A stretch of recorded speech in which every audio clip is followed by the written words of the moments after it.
Iya, pemirsa, kita masuk di segmen terakhir di Ruang Demokrasi. Oke, saya ke Mas Herwig. Mas Herwig, oke. Pintu masuk begitu ya untuk mengungkap sebenarnya benar ada tidaknya begitu ya kecurangan pasca pencoblosan sendiri itu pintu masuk yang paling benar itu bagaimana dan siapa begitu, ke siapa? Ya, jelas kita punya aparat penegak hukum pemilu. Satu-satunya pintu masuk pelaporan itu adalah Badan Pengawas Pemilu. Dan itu secara tegas disebutkan di dalam Undang-Undang 7 2017. Bukan sosmed ya? Bukan sosmed. Ya, Meskipun ketika memang ada temuan pelanggaran misalnya hoax ataupun lain sebagainya di sosmed, dan itu bisa dilaporkan juga ke Badan Pengawas Pemilu dengan catatan mengikuti prosedur yang sudah ada di dalam Bawaslu dan itu diatur di dalam Perbawaslu dan juga di Undang-Undang 7 2017. Kira-kira seperti itu. Nah, memang pada hari ini kita dihadapkan dengan situasi yang berbeda dengan pemilu-pemilu sebelumnya. Karena untuk pertama kalinya kita pemilu serentak dan kita patut apresiasi kerja Bawaslu, kerja KPU, dan kita tidak bisa kemudian melabeling sepenuhnya pemilu 2019 ini adalah curang. Ketika ada hal seperti itu silakan buktikan dan sudah ada prosedur hukum yang sudah disiapkan di dalam Undang-Undang 7 2017. Nah, sehingga hari ini kita masih masuk dalam tahapan rekapitulasi di kecamatan. Ketika memang ada menemukan hal-hal yang terindikasi dugaan pelanggaran, silakan laporkan kira-kira seperti itu. Dan bukan berarti partisipasi pemilu kita itu selesai 17 April, tidak.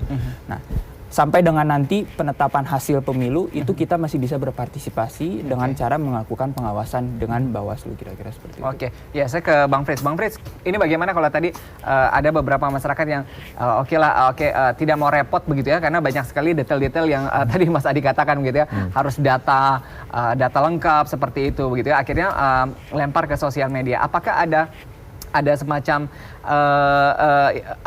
menyambut bola atau misalnya screening sendiri dari Bawaslu atau hanya menunggu laporan ke Bawaslu di sosmed? Sebenarnya kan kalau kita melihat Bang dari faktor temuan dan laporan, persentase temuan itu baru itu 80%. Jadi temuan Bawaslu itu lebih banyak daripada laporan masyarakat. Dan juga masyarakat apabila dia mau melaporkan mengenai sebuah perbuatan dapat datang ke Bawaslu-nya, ini saya laporkan, tapi saya mohon nama saya tidak ada. Nah, ini mungkin orang-orang yang melakukan ini dugaannya, ini sini dia tinggal. Tapi memang itu kan informasi tersebut harus diberitahu kepada Bawaslu-nya. Tapi kalau memang tidak mau ada namanya disebut, itu bisa diubah namanya dari laporan menjadi temuan. Nah, jadi akhirnya Bawaslu yang harus melakukan investigasi. Tapi kan yang sering jadi persoalan adalah sampai sekarang saya suka masih temukan dikasih video dan gambar, silakan tolong dicari. Saya pasti nanya balik, Bang, ini di mana posisinya?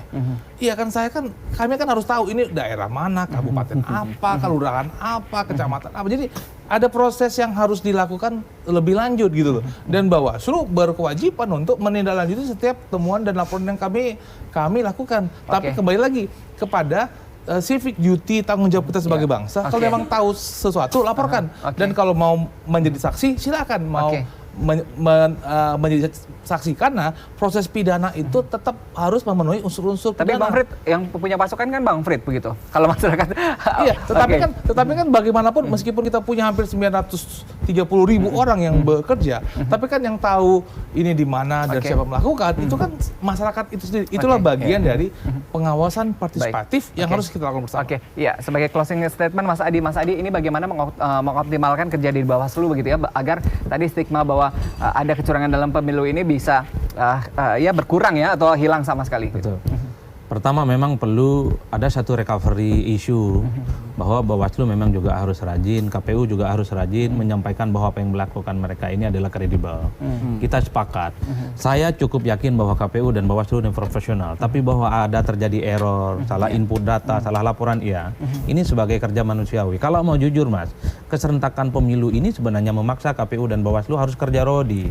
Di tengah kualitas SDM, di tengah jumlah SDM yang sebenarnya adalah produk lama. KPU Bawaslu adalah cuma 7 orang, padahal kerjanya ini double. Kerja Bawaslu, maksud saya kerja Presiden dan kerja Legislatif.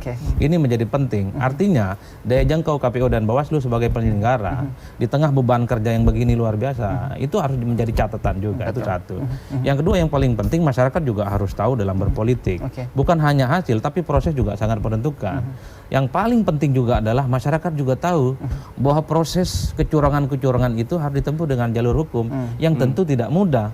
Terutama harus siap melaporkan, disertai dengan barang bukti, dan suatu ketika harus siap menjadi saksi ketika dibutuhkan informasinya oleh KPU, oleh Bawaslu dan kepolisian. Jadi kecurangan itu bukan diomongkan biar tidak dituduh hoax. Tapi kecurangan itu harus by data, harus sesuai dengan informasi yang valid, dan ini yang saya kira budaya demokrasi kita ke depan harus mulai naik dari budaya ngomong-ngomong menjadi budaya yang kemudian berdata dengan ukuran-ukuran yang valid. Ada ukuran-ukuran. Ya, pengawasan harus dilakukan semua begitu ya, karena untuk menjaga legitimasi Pilpres ini adalah tugas dari semua masyarakat. Betul. Setuju ya Mas Adi ya? Terima kasih Mas Erik juga hadir bersama kami. Bang Fred juga terima kasih. Ya pemirsa, demikian Ruang Demokrasi pada malam hari ini. Saya Adam Labis pamit dari hadapan Anda. Terima kasih dan selamat malam.